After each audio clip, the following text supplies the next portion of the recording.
1908 में यहाँ एक विकृत अंगों की प्रदर्शनी लगी थी। एक लड़का फ्रांसिस किसी के इशारे पर अंदर देखने चला गया। उसे जरा भी अंदाजा नहीं था कि अंदर की चीजें उसकी पूरी जिंदगी का डरावना सपना बन जाएंगी। कई दर्शक आंत में आंत जैसे जुड़े हुए जुड़वा बच्चों को देख रहे थे, लेकिन फ्रांसिस की नजर एक अंधेरे शेड पर टिक गई। वहां कोई देखने वाला नहीं था, बस किसी बूढ़े आदमी की आवाज आ रही थी जो उसे आगे बढ़ने को कह रहा था। फ्रांसिस धीरे धीरे आगे बढ़ा, लेकिन I don't even see it, और तभी वो अपने पिता से टकरा गया। वो अभी पिता को बताने ही वाला था कि उसने क्या देखा, लेकिन उससे पहले ही पिता ने उसे गुलेल दे दी। फ्रांसिस जल्दी ही अपना डर भूल गया और पिता के साथ वापस चल पड़ा। रास्ते में पिता ने उसे पानी खरीदने के लिए पैसे दिए, लेकिन एक बोतल पानी की कीमत 5 सेंट थी और पैसे पूरे नहीं थे। मजबूरन उसे गुलेल के बदले पानी लेना पड़ा। इसी छोटे से वाकये के कारण फ्रांसिस की उन पानी बेचने वाले बच्चों से दोस्ती हो गई।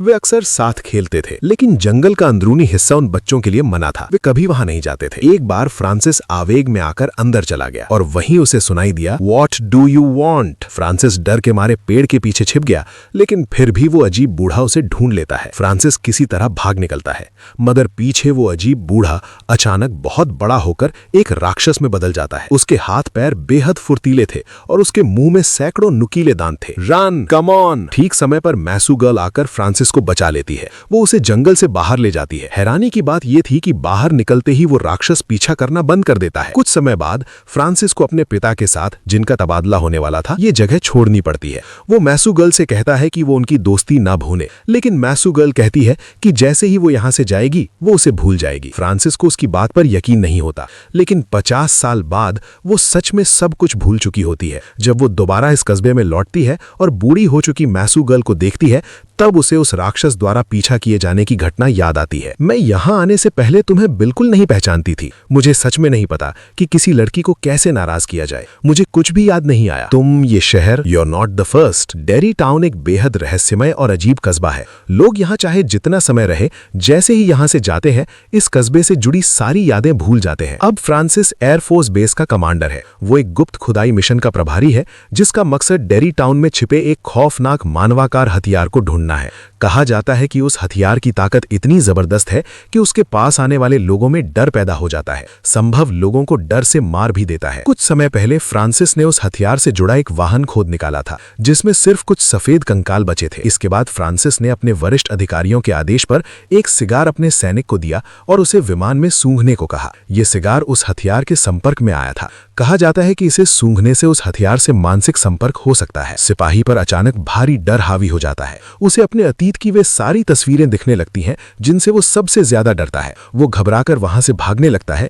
ये जाने बिना कि उसने जो दरवाजा खोला है वो असल में विमान का हैच है। हेलो रैन, स्टेप बैक, हेलो रैन। अगर उसके साथी समय पर ना आते तो वो हजारों मीटर ऊंचाई से नीचे गिर चुका होता। बाद में सिपाही अपना अनुभव फ्रांसिस को बताता है और ईमानदारी से सलाह देता है कि उस हथियार को ढूंढना बंद कर देना चाहिए। वो देश को जीत नहीं बल्कि तबाही दे सकता है, लेकिन फ्रांसिस उसकी बात पर विश्वास नहीं करता। इसके बाद वो डेरी टाउन के स्थानीय निवासियों से मदद लेने जाता है ताकि वे आगे की खुदाई में सहायता करें। लेकिन जैसे ही वो उस स्थानीय महिला को देखता है, उसे पहचान लेता है। वो बचपन की मैसू बहन ही थी। उसी पल उस राक्षस से जुड़ी सारी यादें फिर से उभर आती हैं। फिर भी फ्रांसिस पीछे नहीं हटता। तुम हमें बता सकती हो कि किस जगह से बचा जा सकता है? मुझे पता है इससे शायद मेरी जगह कोई नहीं बचेगा, लेकिन तुम मुझ पर भरोसा कर सकती हो। मैसू बहन सीधे मना नहीं करती, बस कहती है कि उसे न्याय से सलाह लेनी होगी। असल में उसकी नजर में फ्रांसिस का ये सब करना मौत को दावत देने जैसा था, क्योंकि वे जिस चीज को ढूंढ रहे हैं, अगर वो सच में सामने आ गई तो डेरी टाउन अनंत अंधेरे में डूब जाएगा। लेकिन मैसू बहन को ये नहीं पता था कि फ्रांसिस के अलावा